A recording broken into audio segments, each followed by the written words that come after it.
বিশ্বকবি রবীন্দ্রনাথ ঠাকুরের ১৬৪তম জন্মদিন আজ। দিনটি উপলক্ষে নানা আয়োজনে রয়েছে দেশজুড়ে। মূল অনুষ্ঠান শুরু হবে কুষ্টিয়ার শিলাইদহের ঠাকুরবাড়িতে। সেখানে রয়েছে ৩ দিনব্যাপী আয়োজন। এছাড়া বিশ্বকবির স্মৃতি বিজড়িত নওগাঁর পতিশ্বর, সিরাজগঞ্জের শাহজাদপুর এবং খুলনার দক্ষিণডিহি ও পিঠাভোগেও রয়েছে নানান আয়োজন। এবারের রবীন্দ্র জন্মবার্ষিকীর প্রতিপাদ্য রবীন্দ্রনাথ ও বাংলাদেশ। ১২৬৮ বঙ্গাব্দের ২৫শে বৈশাখ কলকাতার জোড়াসাঁকোর ঠাকুরবাড়িতে জন্মগ্রহণ করেন রবীন্দ্রনাথ ঠাকুর।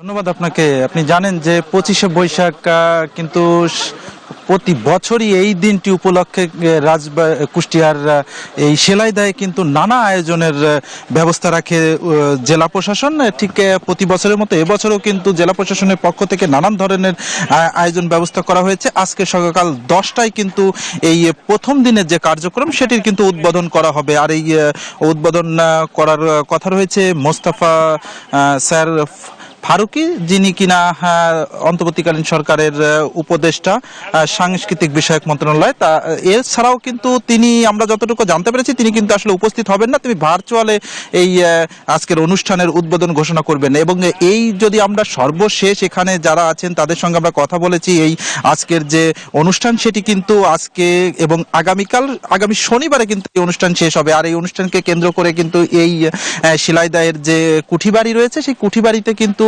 ব্যাপক প্রস্তুতি গ্রহণ করেছে আইন শৃঙ্খলা বাহিনী, জেলা প্রশাসন। আইন শৃঙ্খলা কিন্তু ৪ স্তরের নিরাপত্তা ব্যবস্থা গ্রহণ করা হয়েছে, যাতে কিনা যারা দর্শনার্থী আসে তাদের যাতে কোনো প্রকার কোনো বিঘ্ন না ঘটে আজকের এই আয়োজনকে কেন্দ্র করে। আর এই যেহেতু বিশ্বকবি রবীন্দ্রনাথ ঠাকুর কিন্তু এই বাড়িতেই কিন্তু তার জীবনের সব থেকে বেশি সময় কাটিয়েছে এবং এখানে বসেই কিন্তু যে গীতাঞ্জলি, যেটি কিনা নোবেল পুরস্কার পেয়েছিলেন, সেই গীতাঞ্জলিও কিন্তু এখানে বসেই তিনি রচনা করেন। আমরা একটু দেখাবো যে বিভিন্ন শিক্ষা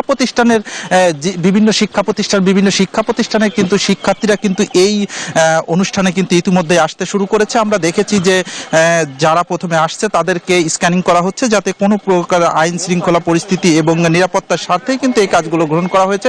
এছাড়াও কিন্তু সাংস্কৃতিক মন্ত্রণালয়ের যে অনুষ্ঠান, সেখানে কিন্তু সাংস্কৃতিক যেমন কবিতা আবৃত্তি, নাট্য, এছাড়াও কিন্তু আলোচনা সভার ব্যবস্থা রয়েছে এবং সেই আলোচনা সভা কিন্তু অনুষ্ঠিত হবে সকাল ১০টা থেকে। আর জেলা প্রশাসক তিনি কিন্তু এখানে যে আয়োজন সেটির কিন্তু সভাপতিত্ব করবেন। এবং এই অঞ্চলে যারা আসলে আছেন তারা কিন্তু এক ধরনের কথা বলেছেন যে আসলে এই যে বিশেষ একটি দিন বা দুটি দিনের জন্য এত বড় আয়োজন, এটি কিন্তু সারা বছর ব্যাপী কিন্তু আরো ভালো করে করা যেতে পারতো। সেটির কথাও কিন্তু এই স্থানীয়দের সঙ্গে কথা বলেছি, তারা কিন্তু সে কথাও বলেছে যাতে করে এটি কিন্তু ২-৩ দিনের জন্য বছরে এরকম না হয়ে সারা বছরই এখানে রবীন্দ্র চর্চা সহ নানান আয়োজনের ব্যবস্থা করা যেতে পারে। তাহলে আসলে রবীন্দ্রনাথ ঠাকুরের যে স্মৃতি, তার যে বাণী, সেগুলো কিন্তু সেই পৃথিবীতে এবং মানুষের মাঝে প্রতিষ্ঠিত হবে। তাহলেই কিন্তু সমাজ এবং মানুষ উপকৃত হবে। এতটুকুই ছিল আমার কাছে কুষ্টিয়ার